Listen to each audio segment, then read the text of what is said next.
Thanks, Victor. Ngiyabonga, Baba. So it's great to be here. And I mean, I think Rob is the right man to push back against the Chinese influence in Africa. Now, this is the man we're interviewing here. And he's already in the process with his work. So we are right. So basically, I'll be short here. I do a lot of sort of media work, a lot of writing. Some of you have read the stuff around the macroeconomy and politics. I'm also a senior fellow at African Liberty, which is more of think tank really focused on advancing sort of pro-market, pro-business, pro-growth policies in Africa. So in a nutshell, that's what I do. So I want to go straight here to Rob, because I think he's the most fascinating person this morning that we want to hear from. Rob, are these concerns justified? The concern that China is exploiting Africa. Kevin Rudd, that Victor mentioned, it was a very interesting comments he made not long time ago, basically advising countries to get together, right? Counter China, as regional bodies, right? As groups, instead of going alone. The sense that China is somehow, borrowing this money, it's borrowing in Africa with a purpose to control the continent, to colonize it. Are these concerns justified in this environment that we're in right now? I think China's real issue is much more with America, Britain, Germany, Japan, and France. And Africa is a resource consumption opportunity, but also, the billion people in Africa is a great opportunity for China to sell teddy bears and plastic umbrellas and stuff we really don't need. I think more than 60% of underpants bought in South Africa are made in China. Wow. And China's just created a tsunami in Africa of cheap, not very useful goods and textiles, which has damaged our African textile business. They can produce cheaply, they can swamp Africa. In return, we send them priceless commodities and no manufacturing goods. If China was buying manufactured goods from Africa, I'd top my hat at them, but they're not. It's a one-way street.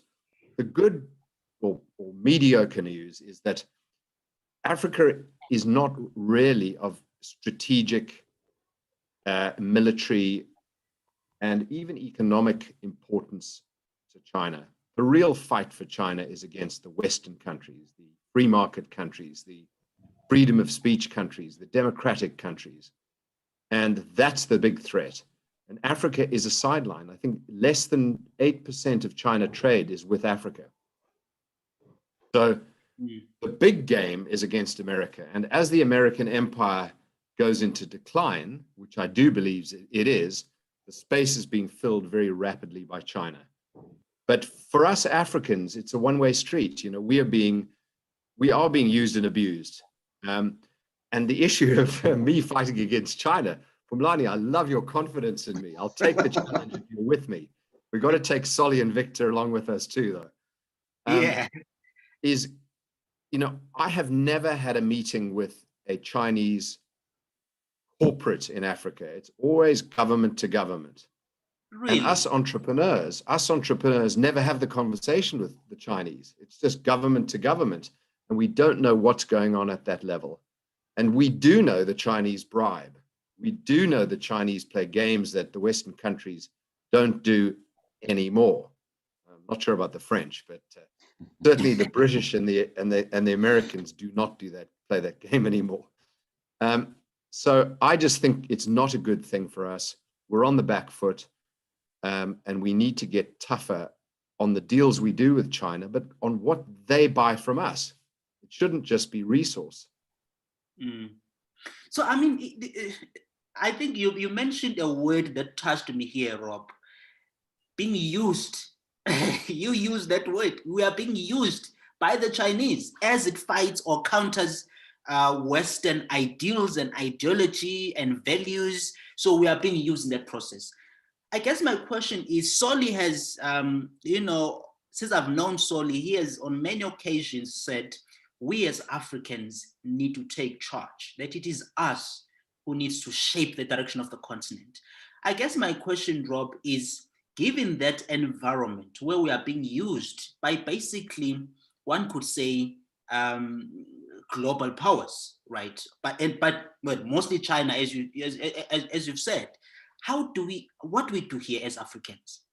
How do we counter this? So there's an interesting story. I spoke to a friend of mine in Ghana, high up in the government. And he said to me, he said, you know, Rob, here's the frustration. There was a big bridge we really wanted to have built. And the Germans and the French were bidding to do it. And both of them would have produced a superb bridge. But it took so long, the negotiation, because we had, you know, economic compliance that we had to do, and social this and ESG that. And it would have been 8 years to get that bridge built. The Chinese came in and said, we'll build it in less than a year. And here's the cost.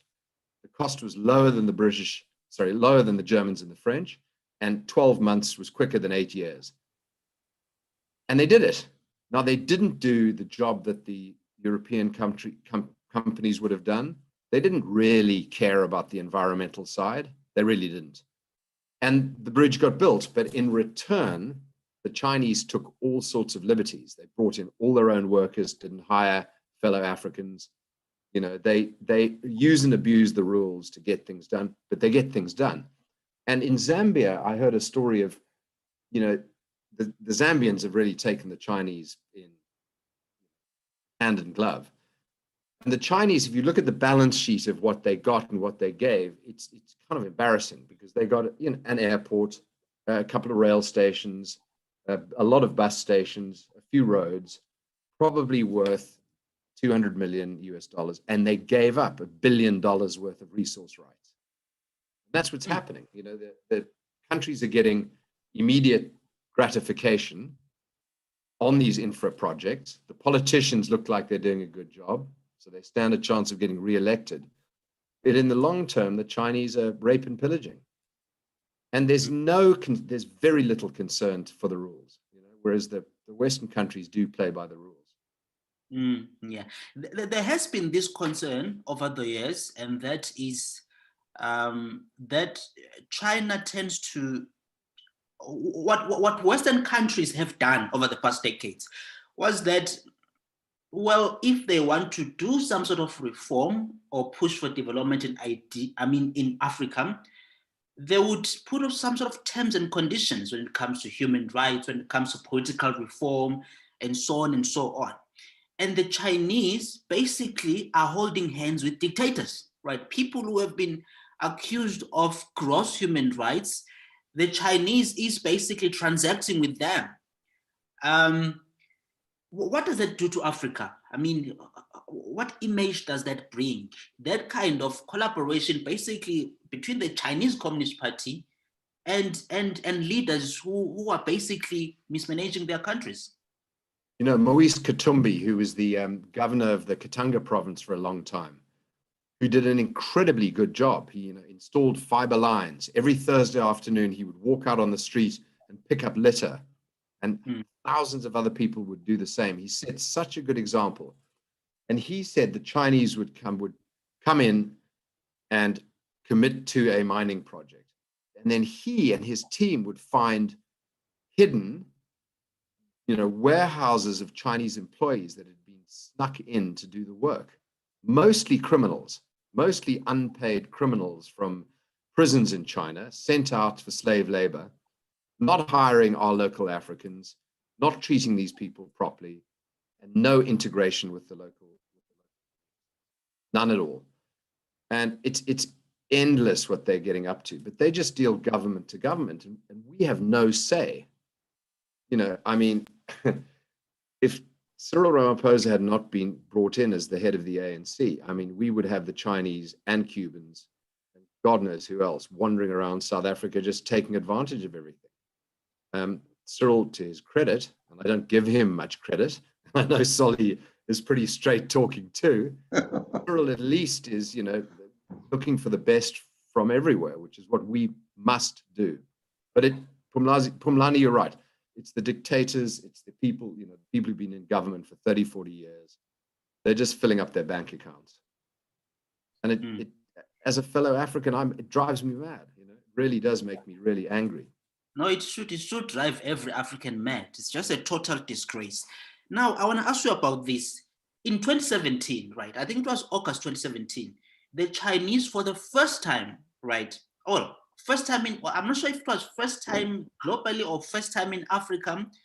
Well, but let me just say, in Africa, for the first time, they brought in the military, right? And they created a base, their first base in Djibouti, if I'm not mistaken, in East Africa, right? Now, the United States was very concerned about that. In fact, the US, I would say Western powers, were concerned about that, saying, well, this is now one step forward for China to basically expand militarily across the world. Um, and, I mean, the arrival of the Chinese military in Africa, should we say that is going to bring us more safety? Should we be concerned from that aspect? Because I understand your views from an economic point of view, but what about security? In the sense, when they say we are coming to help, to stabilize, to fight against, to help you bring peace using our military, should we also be concerned by that? Not yet, but it is something we need to keep in the back of our minds. So, hypothetically, let's take Tanzania as an example. Okay, I'm just making this up now. Tanzania takes billions of dollars of soft loans from the Chinese. They buy certain services. They buy certain infrastructure projects with the Chinese, make cheap because they're taking resources elsewhere. And then one day they default on the loans. I can imagine in 10 years' time a Chinese aircraft carrier outside the port of Dar es Salaam. I really can, but not yet. If you look at, the only way to project military force today is by navies. The Navy still is the greatest way to project military force internationally. And even though China has more warships than America has way more modern aircraft carriers. And China is only really a threat to the West in the South China Sea. That's the only place right now where, the West are fronting up with China and China fronting up with the West and towards Taiwan. China is no threat whatsoever in the rest of the world. They don't have nearly as many. I think they've got 2 battle-ready aircraft carriers. And I'm going to get the numbers wrong. And America has 15. Japan has a military that is equal to China, maybe not in numbers, but in capacity, in fighting capacity. Japan. And I would say Japan's America's biggest military ally right now, bigger than the UK, which has been not spending enough, and Germany, which always has this kind of post-Second World War, we're there if you really need us, but we're not going to project military power. France is very independent, in their military power, not as coordinated with the West. So it's really America and Japan with lots of smaller allies, way stronger than China, way stronger than China. So, for now. Maybe in future that may change, we don't know. Yeah. But it gives me comfort, because otherwise you would see Chinese projecting real military power to the African coast and saying, whichever country, you're not paying back your loans, we're sending in the military, and they will, but not yet. Yeah. Sorry? I'm very curious. Yeah, you I can't hold myself back. Rob, do you think that, I'm tired of playing victim and of being a victim, because I'm not a victim. In Africa, we've professionalized the art of playing victim to everything else. We are victims to colonialism, to apartheid, to white monopoly capital, and this and that. But surely nobody can do the things they do in Africa, including China, without the connivance, without the enabling by African leaders. And people don't want to talk about this. There are reports that even during slavery, there were enablers. There are people in Africa, chiefs, who sold black people to ships that took him over to the. I think we must talk about this. China gets into Africa because we have people in leadership positions in Africa who sometimes for personal gain allow China to get more than it should get from us. So they don't appreciate the value of Africa. So they give so much over to Africa for nothing. Many of them because they are broke. The thing is, you can do anything with a broke person, right? You can offer them just something little. They take it and in exchange for a lot. So what is the role of African leadership in ensuring that Africa doesn't get taken over by China?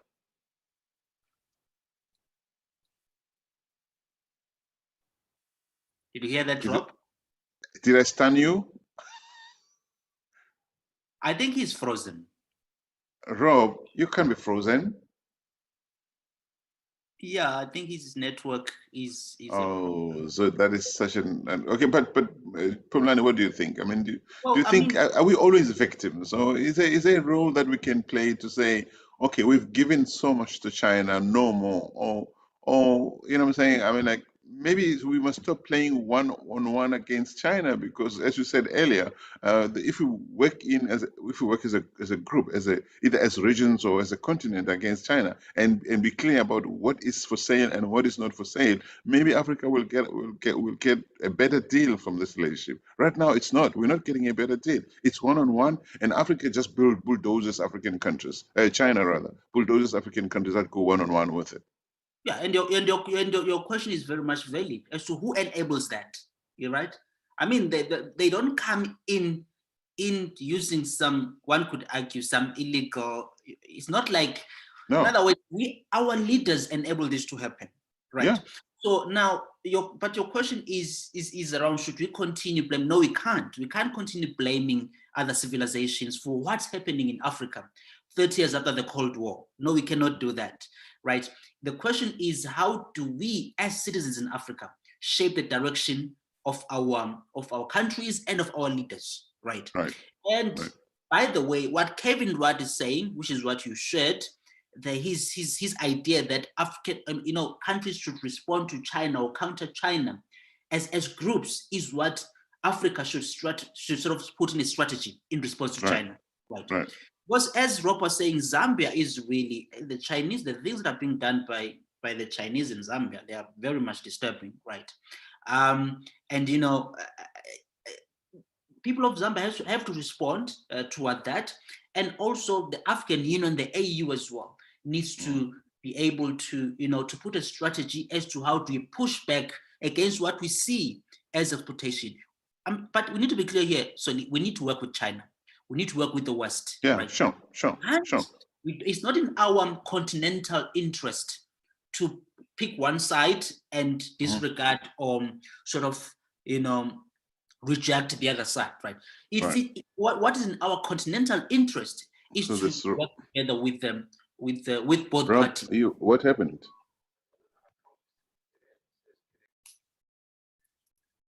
Yeah, to work together with. I don't know if he didn't mute himself, Victor. So. Okay. All right. Mr. Majozi, while you're at it, I think the biggest challenge that we have is that, as Rob mentioned, China does not deal with individuals; it deals with governments, and that is where we fall short. That is where we also need to question if will there be ever a clean government free from corruption? Because certainly when China does something with the government, there are promises made. Where do those promises or those benefits end up? Do they end up benefiting the people? Because they don't. A classic example is look at the bridge that has been recently built in Mozambique. The Chinese started building the bridge. There was a hoo-ha about them having to complete a proper environmental scan, and then that delayed. Eventually, there was a whole issue about creating jobs, and that became an issue. Chinese brought the entire team to build the bridge. And guess what? They also built their own hotel where they accommodated all the workers. Very less work given to the locals, and it is a challenge. I think it's time where we have to question the 5 regional structures, SADC within SADC with 15 member states, Central, East, and North, to be the one that are putting together. But they cannot be left to them alone. We need the likes of Robs, we need the likes of Victors, we need the likes of Phumlanis, who will then weigh in and say, this is what we see as ordinary citizens, and we should not allow this. Over to you, Mr. Majozi. Yeah, and so Rob, what Victor is saying is that what you see in Africa in relation to how we engage with China is that the Chinese Communist Party, and I must be clear here, we should just say the Chinese Communist Party is basically collaborating with governments without citizens on the ground being able to shape what is going on, right? As a result, it becomes difficult because the decision, and by the way, these are in many ways, these are corrupt governments that the Chinese Communist Party is dealing with, right? So what Victor is trying to say is that on the ground, the people really, they don't have much say, or they are somehow, the structures are repressing them. I guess my question, Rob, is there anything the ordinary citizens, right, on the ground, whether it's NGOs, whether it's groups, whether it's people like, Rob, Phumlani, Soli, Victor, is there anything they can do here to shape the relations between Africa and China?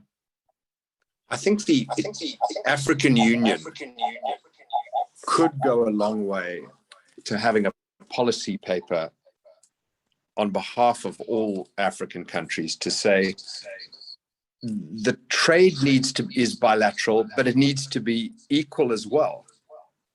For China to dump inexpensive, unwanted products on Africa, to dump textiles and destroy our local textile manufacturing industries, to take resources in return and not to buy manufactured goods from Africa, must stop.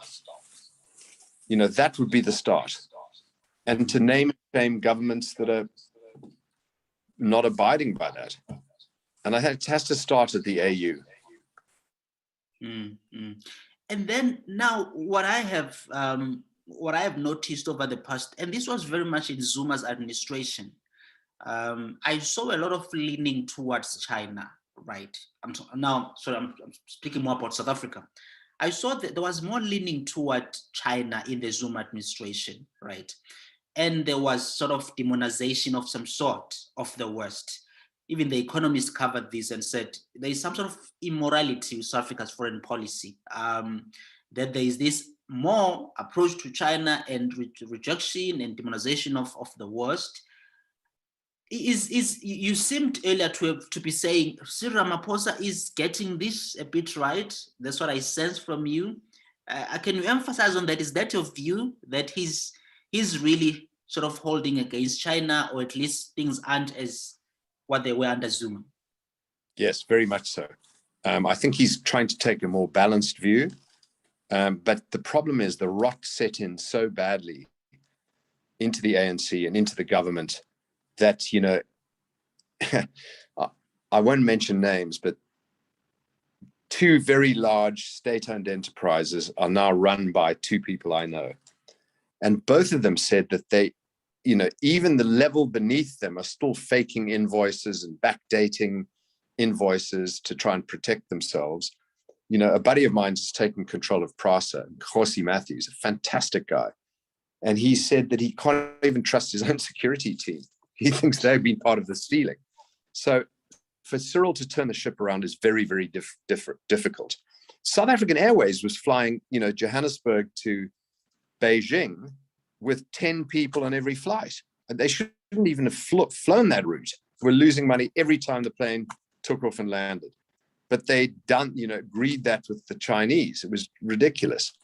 So I think he's trying, but, he's moving so slowly. The damage a lot of damage has been done. The good news, though, is that, Africa's not a military priority for China, and it's only a trading priority to get our resources. So let's use that leverage and bargain a lot stronger with them. It's fine that they buy the resources, but let's make it a lot more expensive for them. Let's shift the balance of power to our side. Yeah. Okay. Soli, you want to ask Mr. Majozi, before we lose Rob, I just want to weigh in on something very, very, very disturbing. The mention of the Zuma administration, not in a bad way, ladies and gentlemen, is that the Chinese were given black status. They are equal to us, to me and Soli and to Majozi. And that led to them getting preference in getting beats and buying land and building. Do you know some of the most beautiful, most expensive, most precious properties in Johannesburg, like Blue Valley and Midstream, it's owned by Chinese? Oh. I didn't know. Sad. That is sad. Didn't know it's that. owned by Chinese. I want to be an honorary Soli. Can I be an honorary Solly? He's my hero. I think that what we don't know is how much money, how much financially indebted the ANC is to the Chinese Communist Party. And I'm very happy that Phumlani keeps mentioning the Chinese Communist Party specifically. They are, if you ask me what really scares me about South Africa, more than the ANC, which really scares me, it's that China, it's no longer in China's interest for the ANC to lose power.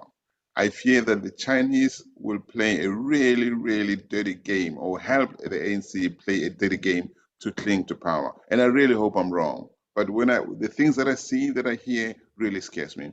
But I totally also think that African leaders will need to understand the value of, if not themselves, Africa, and they don't so far. That's why they give so much of Africa, the resources that we have, for nothing. A lot of times for a little, villa in southern France, Italy, or a car, an expensive car, some money in a bank account overseas, and they allow China to get a lot more from Africa than it should get. That really scares me, and it's going to be very hard to take it back. We've got Mr. the human Majozi, capital.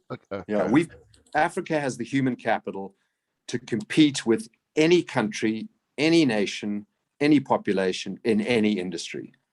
We just need to be loosed of our bad governments. And if we release the human ingenuity in Africa, we can compete with the rest of the world in anything. I'm so positive about the people I meet every day in South Africa and in Africa. Just let us loose. Let us build. Me too. But me too. That's why I do this project. I am every day met by awesome Africans. I mean, like the Visitemi Kwayos of this world and others across in the diaspora. What Africa needs are smart negotiators at the bilateral level, or multilateral level. We don't have smart people. We need people who are so smart. Did you see how long it took between the UK and the EU to get post Brexit? Because they were looking at little lines in those agreements. They were looking at, you can't get this, you can't get. Africans, no, it just goes over a week, the agreement is signed. We need smart people who say, but wait a minute, what's in it for Africa here? We don't have those people. All right. Yeah. Mr. Majozi, please allow me to also be inclusive in our discussions. We are also live on Facebook. We have a guest or a delegate by Jay Bins, who says, I have experienced exactly this in Zambia and Namibia. He's agreeing with Rob that there's something that is very much happening in that space as well. And he further says the Chinese provide the infrastructure, but no employment opportunities for the locals. We do acknowledge you, Jay Bins, for all your contribution, and we appreciate that. Okay. Victor, and you further say, I rudely have to jump. I'm so apologetic. I just want to praise you and my beloved brother Solly for what he does, what you do, and Phumlani for you, for the continent. I mean, you really lift the spirits high, and you bring out the good in people. So thank you very much for all of this. And